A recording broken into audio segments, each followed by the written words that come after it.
Hi, this is Scott Garibay, and today we're going to talk about Andrew Yang and how he should have a sit-down with JK Rowling, the author of the Harry Potter novels, in order to fix the global economy. All right, now I know already you're like, wait, how is Andrew Yang sitting down before he's president and talking to JK Rowling going to fix the global economy? Well, I will explain that before this video is done. And if you think it's a stretch, it's not, right? So one, Andrew Yang is swiftly on his way to become the president of the next president of the United States of America. The ramifications of that are absolutely massive. I mean, when UBI is put in, it's certainly going to reshape the economy of the world, right? And in many ways, it will do a lot to fix the global economy. But even what JK Rowling can do will fix the global economy. And in conjunction with Andrew Yang becoming president, which this JK Rowling thing will absolutely help do, both UBI and JK Rowling's activity, right, based on this conversation with Andrew Yang, will absolutely fix the global economy. So here's how it works. Okay, so Andrew Yang is going to do his next debate, okay?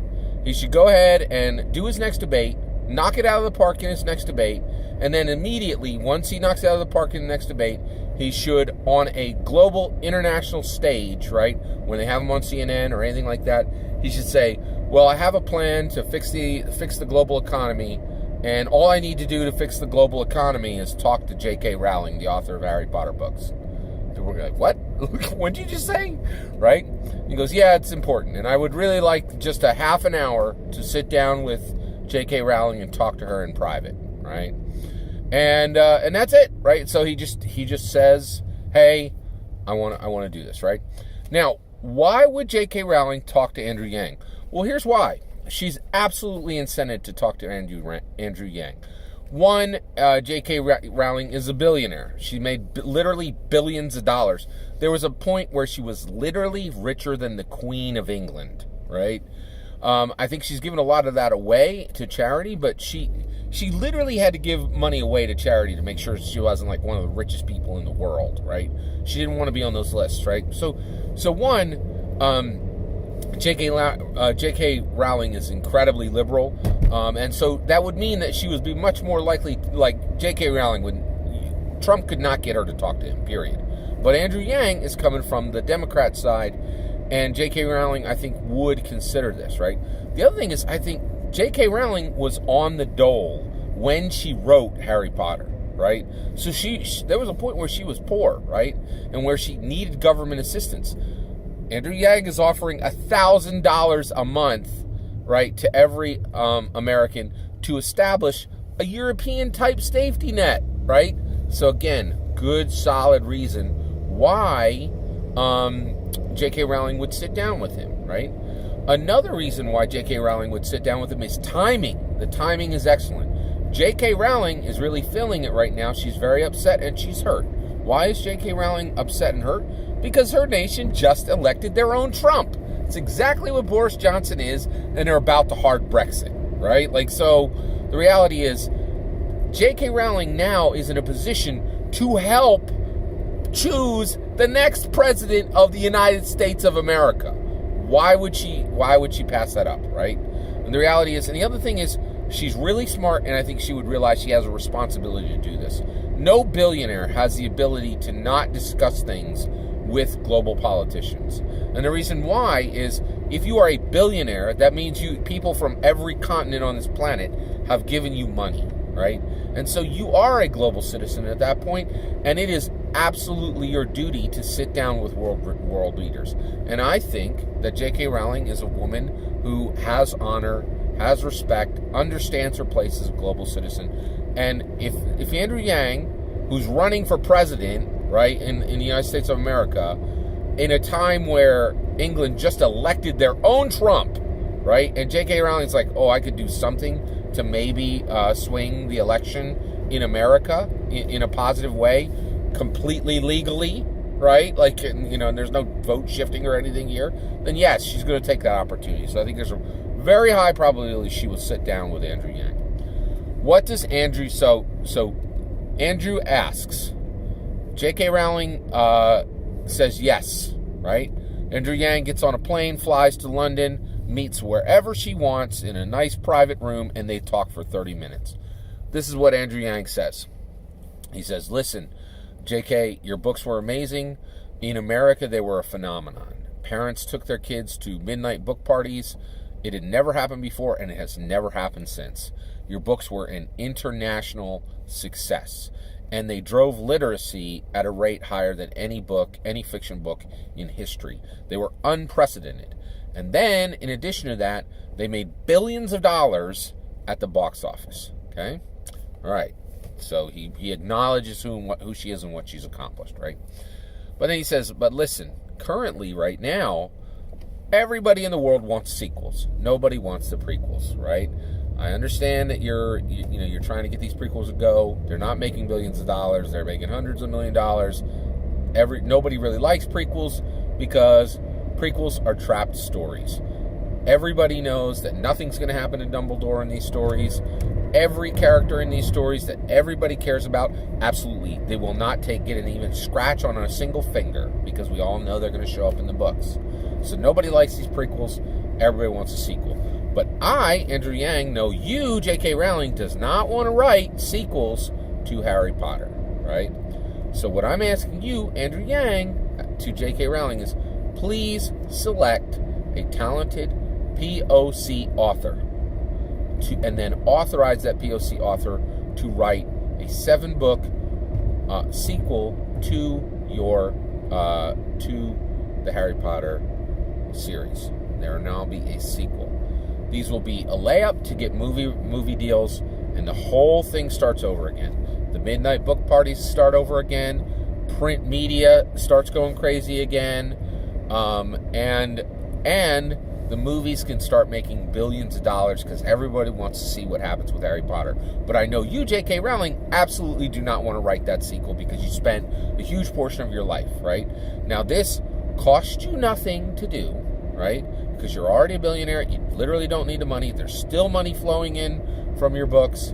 You have absolutely no need for money. This cost you nothing, right? And me, Andrew Yang, if I'm able to give the world sequels to the Harry Potter series, right, it establishes the following things.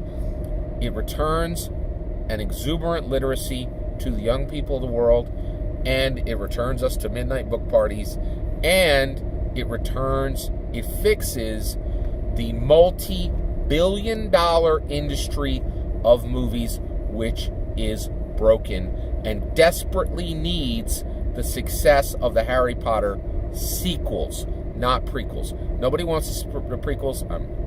Andrew Yang will apologize. So I know you worked on hard on them, but nobody cares about them. We need the sequels. The sequels will drive profit. Nobody cares about the prequels, right?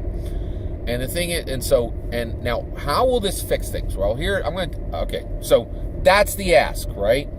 Now, so the ask is done, right?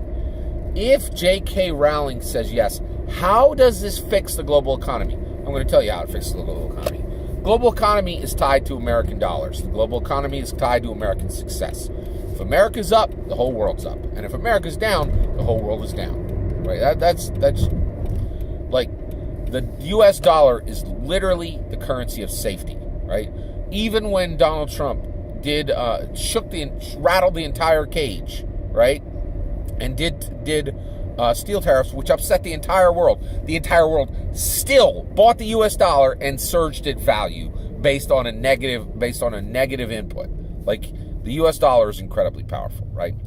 So here's the thing, right? Right now, there is a absolutely calamitous thing that is happening in the movie industry, in the entertainment industry. The entertainment industry is right now probably the most influential industry in the world. Bigger than pharma, bigger than energy. And the reason why is it makes a ton of money, but more than that, it has a ton of influence. It teaches people how to talk English.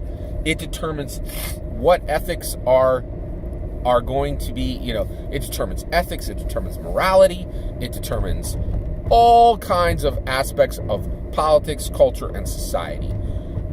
the movie industry is massive, and no industry is more important than the movie industry, because the television industry is considered chump change compared to the movie industry. It is the number one industry in the world, and its power, its money, and its power continue to grow every day.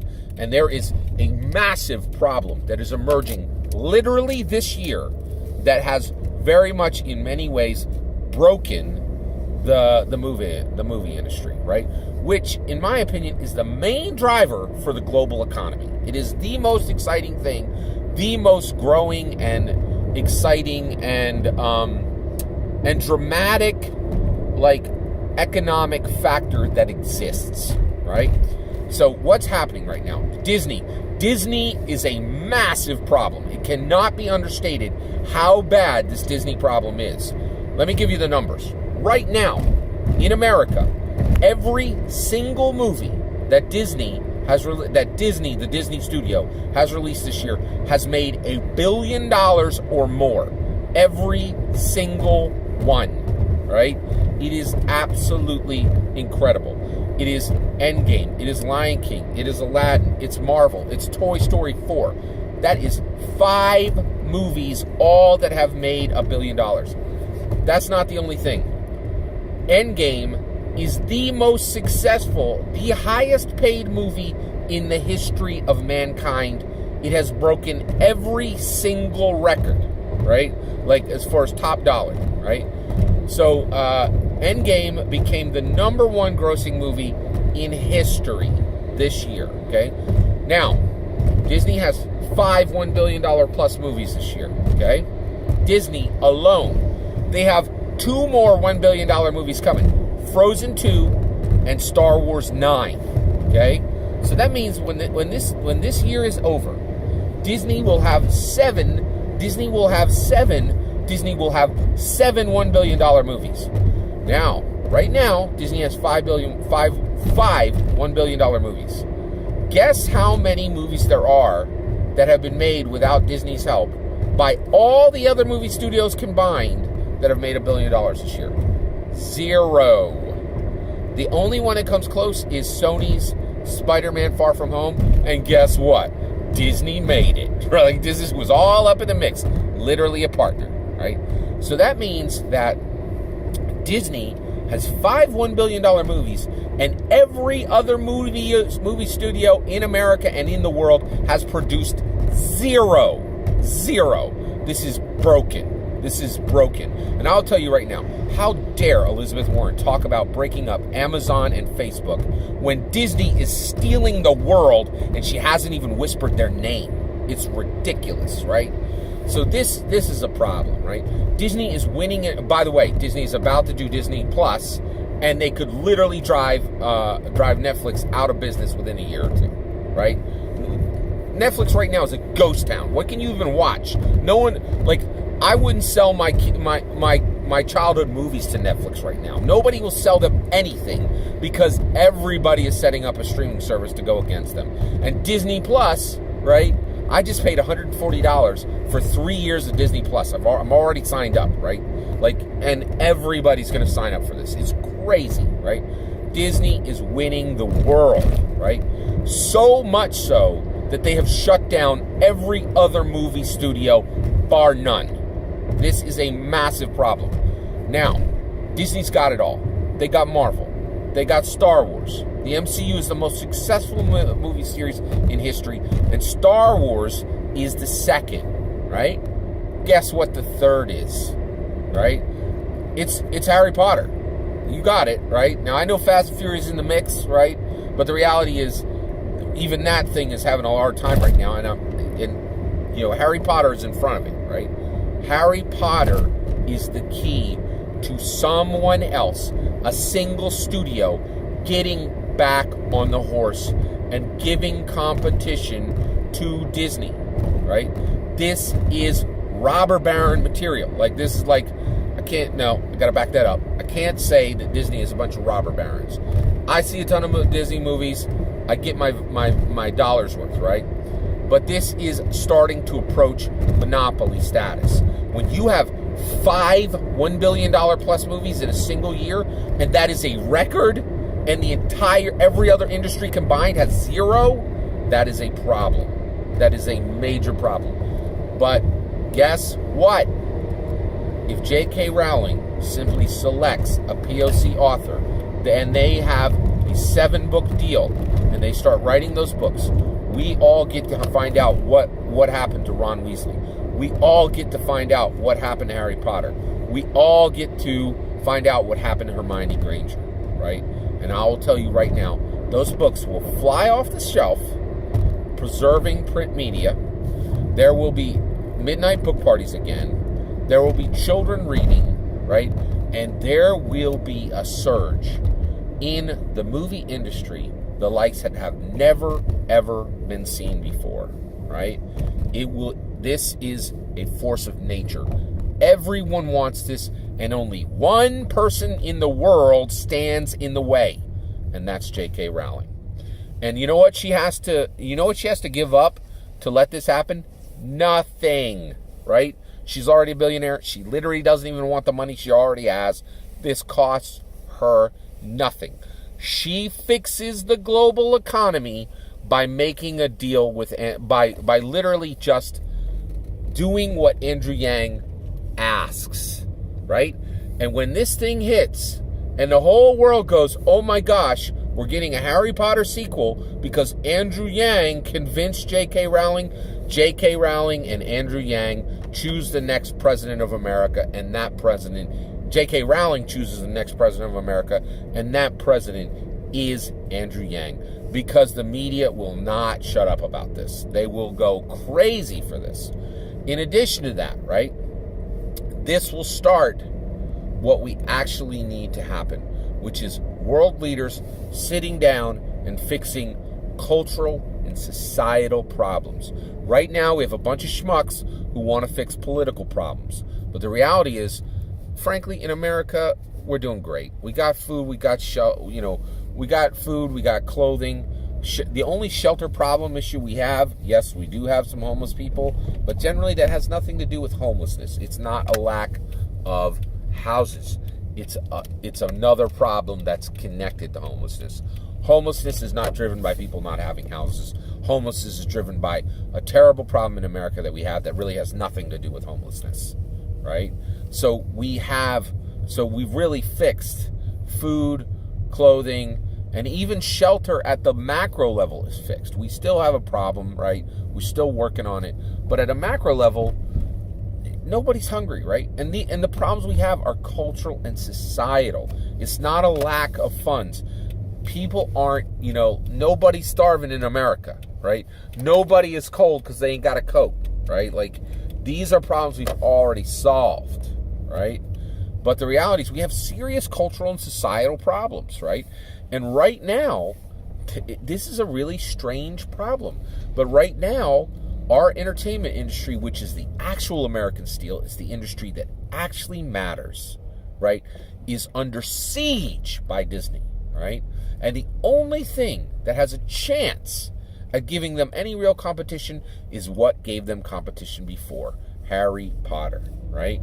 Now, JK Rowling shut it down because she didn't want to write any more books. I get that, right? She doesn't have to write any more books. She just needs to choose a POC author, right? And that's important too. And I really think, and that is in there because I think J.K. Rowling will understand the importance of it, right? There was a big kind of a row that happened over Hermione Granger, whether she was white or black. And in the play that came out, Harry Potter and the Cursed Child, she was black, right? And I think, J.K. Rowling will be like, yeah, I know how big this will be, and to put a POC author on this is a big deal. It's a really big deal. And JK will be able to choose it. This is huge. There are billions and billions and billions of dollars connected to this. But even more important than that, it shows the world that these cultural and societal problems can be fixed with a conversation, right? That's huge.